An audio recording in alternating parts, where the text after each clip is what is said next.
CMR jewellers సువర్ణ సంక్రాంతి సంబరాలు బంగారు ఆభరణాలపై 1050% తగ్గింపు. ఏపీ రాజకీయాలు హాట్ గా సాగుతున్నాయి. AP deputy CM Pawan Kalyan YCP అధినేత మాజీ సీఎం జగన్ ఎదురు పడితే ఎలా ఉంటుంది? ఏం జరుగుతుంది? అదే జరిగింది తిరుపతిలో. తొక్కిసలాట ఘటనలో నిన్న సీఎం చంద్రబాబు, పవన్, జగన్ వేరువేరుగా తిరుపతి చేరుకున్నారు.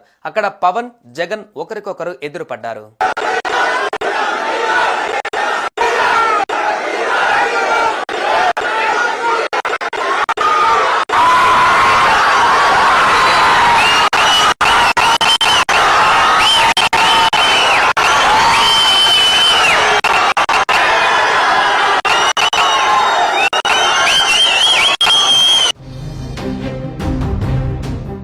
తిరుపతి తొక్కిసలాట ఘటనలో గాయపడి స్విమ్స్ ఆసుపత్రిలో చికిత్స పొందుతున్న బాధితులను డిప్యూటీ సీఎం పవన్ కళ్యాణ్ పరామర్శించారు.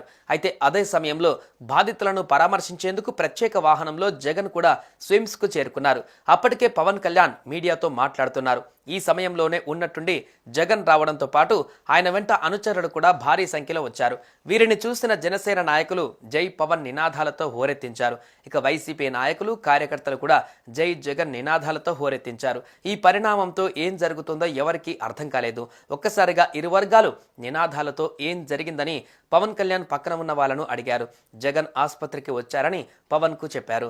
ఇందుకు సంబంధించిన వీడియో వైరల్ అవుతుంది. ప్రభుత్వం నుంచి TTD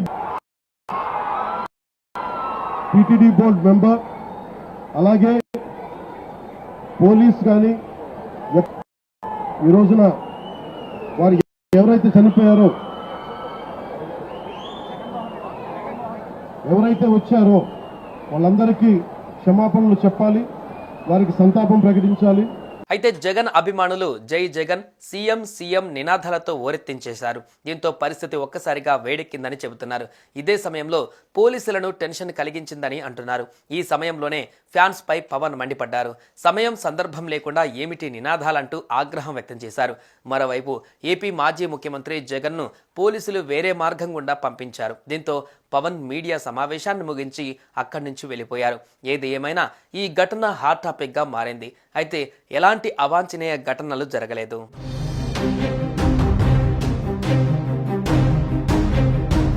Crowd management, TTD is known for crowd management.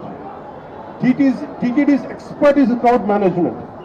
అంటే 4 లక్షల మంది గరుడ సేవకు వచ్చినప్పుడు ఎప్పుడు దుర్ఘటన జరగల. 2500 మంది జరిగినప్పుడు కొంతమంది అంటున్నారు దీంట్లో ఏదైనా కావాలని చేశారా, కావాలని మూసేశారా, కొంతమంది పోలీస్ శాఖలు ఉద్దేశపూర్వకంగా చేశారా, దీన్ని కూడా దృష్టిలో చెప్పమంటున్నారు. ఇది చెప్పింది స్వయాన కొంతమంది క్షతగాత్రులు, వాళ్ళ పోలీసులు కొంతమంది బాధ్యత ప్రవర్తన విధానం చూస్తుంటే కావాలని చేశారని కూడా అనిపిస్తుంది. భిన్నమైన అభిప్రాయం ఉంది. నేను దాన్ని కూడా పరిగణలో తీసుకోమని చెప్తున్నాను ఎంక్వైరీలో. ఎందుకంటే TTD board is known for it's crowd management.